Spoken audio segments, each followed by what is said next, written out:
ቡራ ቀብራራው ዛሬ የትናንትና ቪዲዮ ነው መሰለኝ ብሌን ውስጥ ቀብረር ያለ ነው በተራ ማለት ነው ምስትቱ ጋር ኦ ማይ ጋድ ይመችክ ቡራ ቀብራሪ ትችላለህ። ኦ ማይ ጋድ እንግዲህ እንዳያችሁ ነው። እኔ የትናንትና እኮ ልደት ነው ወይስ ቀለበቱ ነው ወይስ ምንድን ነው? ግራ ገባኝ። እውነቴ ነው የምላችሁ ልደት አሞቃችሁ እኮ በደንብ ሞቁ እኮ።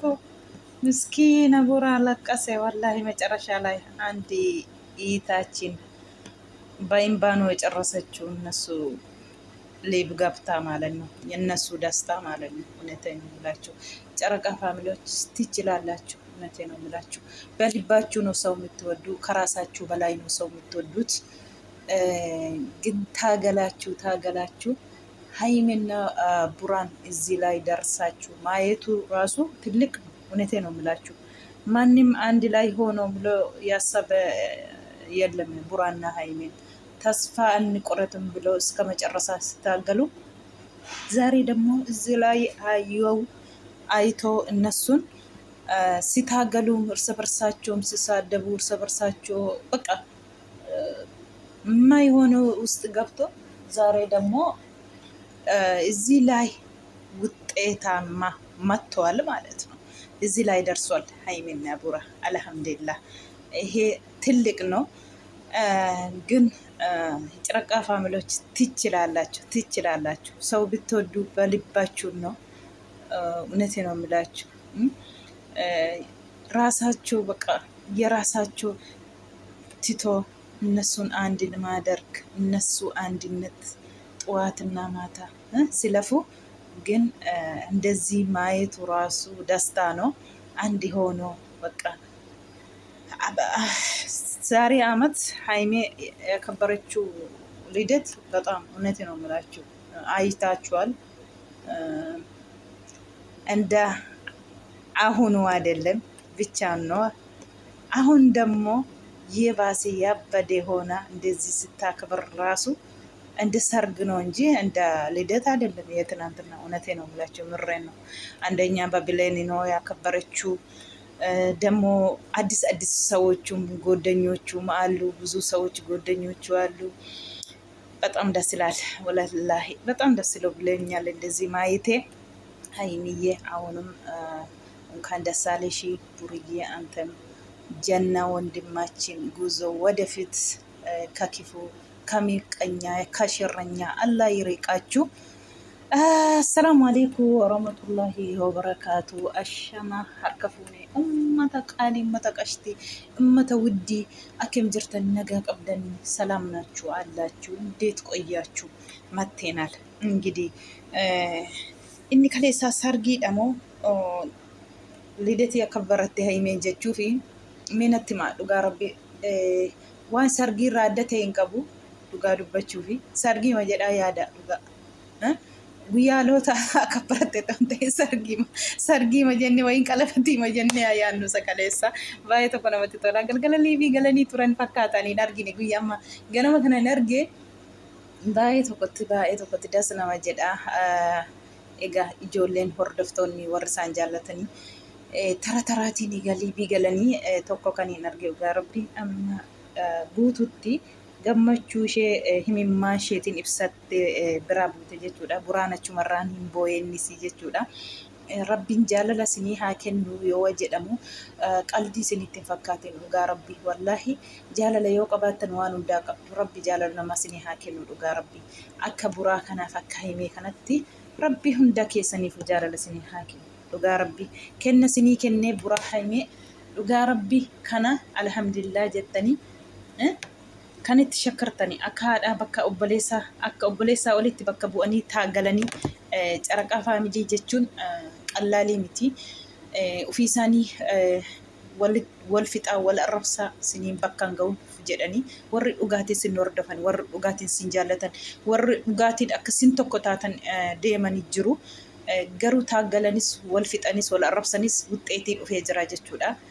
Asirratti boo'ichaan obboleettiin keenya gadda ishee gammachuudha garuu kana argaa seeni ishee akka ishee fi boo'ichaan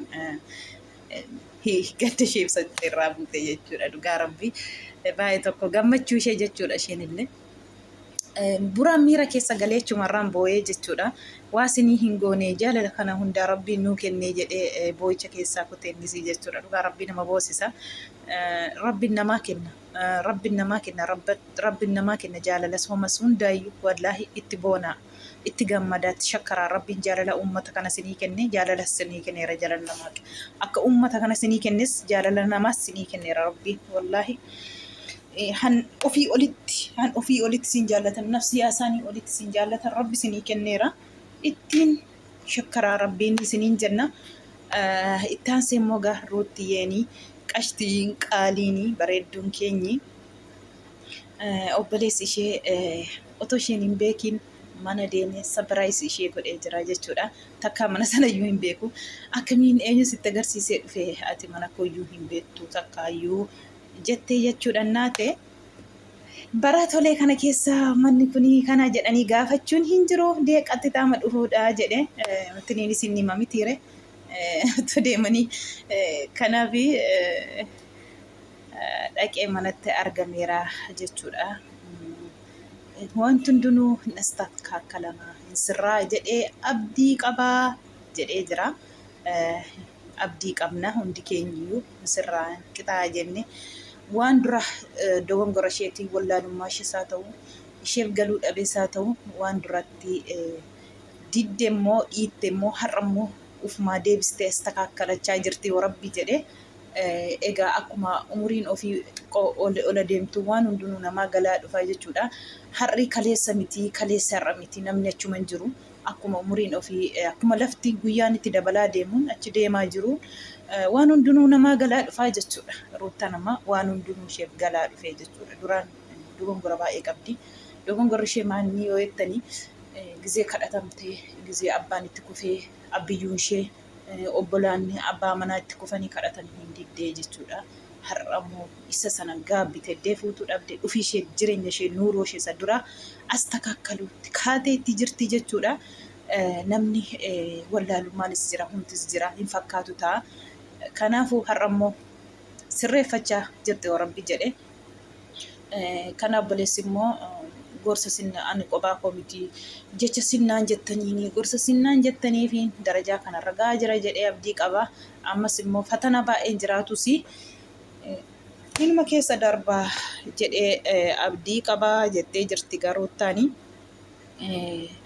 Akka kana walitti sinnee haasa'uu baannes akka kanaas immoo viidiyoo irratti haasa'uu yoo baanne jalaanii nasi gorsaa jalaan tinnimaa jalaan siin haasaan jira bilbilaatiini. Garuu gorsa koo dhageessee naa fudhattee gara jireenya kee qeeshatutti dhufuu keetti gammachuu guddaan qabaa. Naa galatoomni ati jannaadha ati cimtuudha ati naafi dubartii cimtuu tokkodha jedhee jira obboleessi jechuudha. Gaachana obboleessi gaachana jedhanis akkasiiti. Obboleessi akkam footees immoo amalumaan akka tidaarii ofii malee argitaniittu garuu obbolaanii maa arrabsamtee maa akkas taatee siin jedhanii intaluma isaanii qixeeffachuu barbaadu amma danda'anii jechuudha. Roottaanis immoo gorsa keessaniini yaa'izzoon jechuu keessaniin illee tokko lama jechuutti galeera yoo rabbi jedhee jettee jirti. Akka kanaan egaa obboleessa ishee maashaallah mana keessa fiiddee otoo inni quban qabaatiin irra bahee jira. Akka kanatti gammachuu waliin qooddataa jira jechuudha obboleessa isheessa hangafaa. Dhugaa rabbi obboleessi gaachana kan jedhanii kanumadha. Egaa jireenya ishee egaa isheen kikkiteessachaa jirtu gammachuu dhaqee otoo isheen quban qabaatiin manni illee walirraa fagoo isaa feessa jettee jirti. Dhaqee irratti argamee gammachuu isaallee qooddatee waliin jira. Ammas jabaadhuuf jechaa jira. Gorsa keenya nu dhageessis galatoomi ishee jedhee jira obboleessi ishee jechuudha. Baay'ee tokko gammadee jirti Ruuttaanis immoo isa durii miti dhiistee waan hundaayyuu jireenya ishee astakkaalataa jirti. Siyaa gargaaru rabbiin jenna. Hundinuu kaa'uma garaa garaa isaa dubbata.